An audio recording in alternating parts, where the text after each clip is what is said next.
Mr. Horowitz, thank you for being here, and to all of your team. You've done important work, so thank you to all of you in the rows 1 and 2 as well. There are a number of things that are really troubling, but some of them have been unpacked pretty fully so far, so I'm going to pick up some loose ends.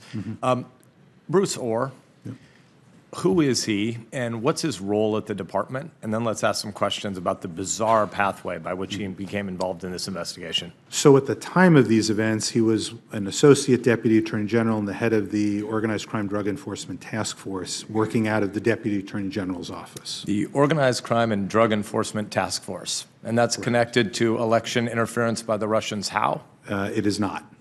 What the hell's he doing here? That was precisely the concern, that we lay out here. He had no role in any of the election interference matters. We have a bunch of people in the media who wanted to read this as a Rorschach test, and they wanted to have a predetermined answer for exactly how to interpret each piece of this. And so as the chairman began today, he said, predicate of investigation appropriate, but some minor mistakes and errors were made.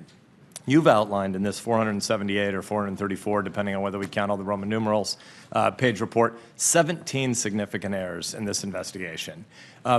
Bruce Orr, who has a very significant senior role, ODAG, for those who don't know, the Office of the Deputy Attorney General, has primary oversight of all law enforcement agencies in America. So if you're in the FBI and you might make a mistake in your investigation, the people you'd be in trouble with normally are in the Deputy Attorney General's office. And here's a guy in the Deputy Attorney General's office who ultimately gets involved, inserts himself into this investigation. And I think it's pretty important to recognize we've got a massive cultural systemic failure. If a guy from ODAG who should be doing oversight of this case, if he weren't off on another assignment about organized crime and drug trafficking, if he were going to get involved in this, he should be checking the work of the people who were doing the work. And there are a whole bunch of department protocols and provisions that were violated throughout this. But Bruce Orr, he ultimately decides to get extra information out of Christopher Steele after Christopher Steele or his employer, Fusion GPS, had been cut off by the FBI. Why did the FBI decide to no longer listen to Christopher Steele? So he was closed in November of 2016 after the FBI learned of his disclosure to Mother Jones magazine that he had been working with the FBI previously. And we know from the evidence that Senator Cruz went through, there were a whole bunch of subsources that Christopher Steele was summarizing, and the FBI at that point was believing he might be a credible guy. And they ultimately realized that this is a bunch of BS, and his subsources are saying, I said some of this in jest, and some of it's stuff that I overheard in a bar. None of it is information that I had firsthand knowledge of. And so the FBI decides, reasonably, that Mr. Steele's information isn't credible, right? So they cut him off. Actually, let me just be clear. That isn't what caused them to cut him off. What caused them to cut him off is they learned he had talked to the press in Mother Jones magazine. They actually had that other information and didn't tell anybody about it. Okay, so so you're disagreeing with me only to say the problems with Mr. Steele are twice as bad as I summarized. I'm just saying that isn't why they cut him off. Okay. Right? That's the concern, is that so then Bruce Orr, who doesn't have any responsibilities in this area, decides he'll insert himself into the investigation and go get additional information from or about Christopher Steele and the people who are funding Christopher Steele. Can you just remind us, who's Bruce Orr married to?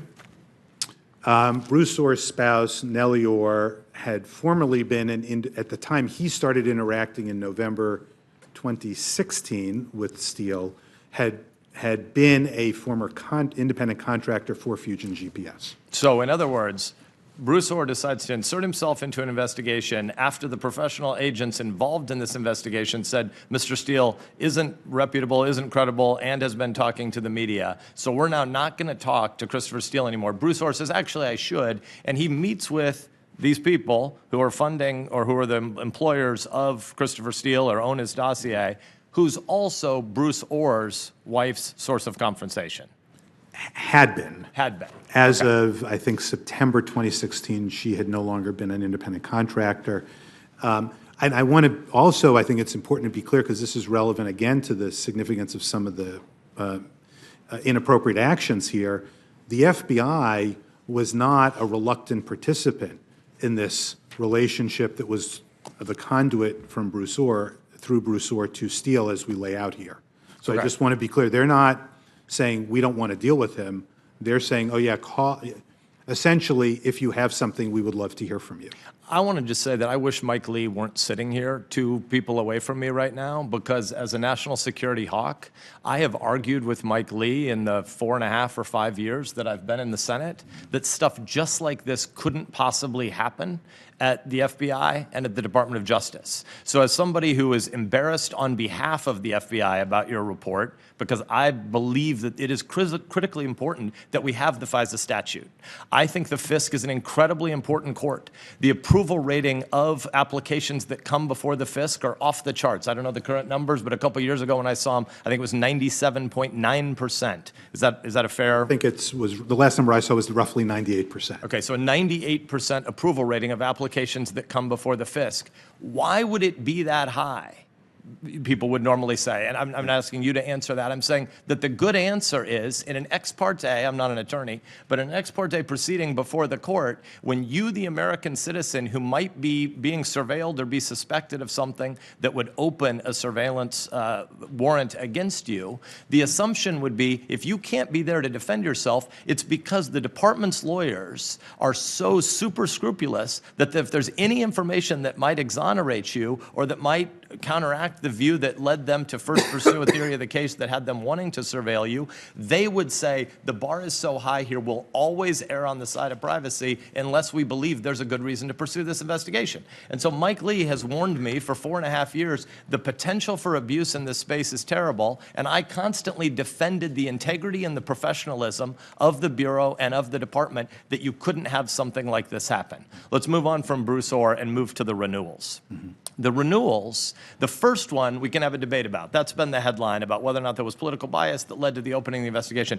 The second, the third, and the fourth warrant against, or FISA proceeding against Carter Page are based on an assumption the court has that, hey, we got a bunch of information the first time we heard this case, and if we thought it was legitimate to open a case into this guy, the Bureau is going to have so much integrity and the department's lawyers are going to have so much integrity. If there's ever a reason for them to doubt information that led to the opening application they made to us, they'll bring us that information. So in renewals 2, 3, and 4, they bring none of this information, right? That's correct. They're not telling the department, so the lawyers at the department can decide what to include for the court. So I think we face a massive crisis of public trust in American life in general, partly because an open society is going to be susceptible to the kinds of influence operations that Russia runs against us on a daily basis in a clunky way, but that China is eventually going to run against us in a very sophisticated way. The real debate we should be having on TV and in the print journalist community about moments like this is not fundamentally about making this month 48 or month 49 of the 2016 presidential election that will never die. We should be having an advanced conversation about 2024, 2028, and 2032 when China with deep fakes runs influence operations against us that are going to be far more sophisticated and far more dangerous than this.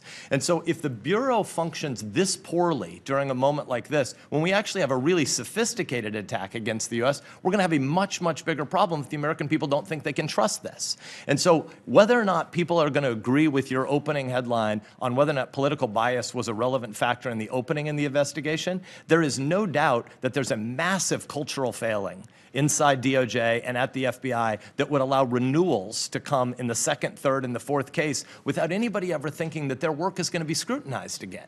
If this is what happens, and this is arguably the second, third, or fourth most important investigation in the history of the FBI, if this can happen in an investigation where they would expect there's going to be a lot of subsequent scrutiny, what is your suspicion about what happens in a regular FISA application or renewal process? If the American people hear this and they say this can happen against a campaign for the presidency of the United States, what happens in an ordinary FISA case? That was exactly our concern and why we started this week a new review and audit to look at others, not only on the intel side, counterintelligence side, but on the counterterrorism side and on U.S. persons. What else is going on there?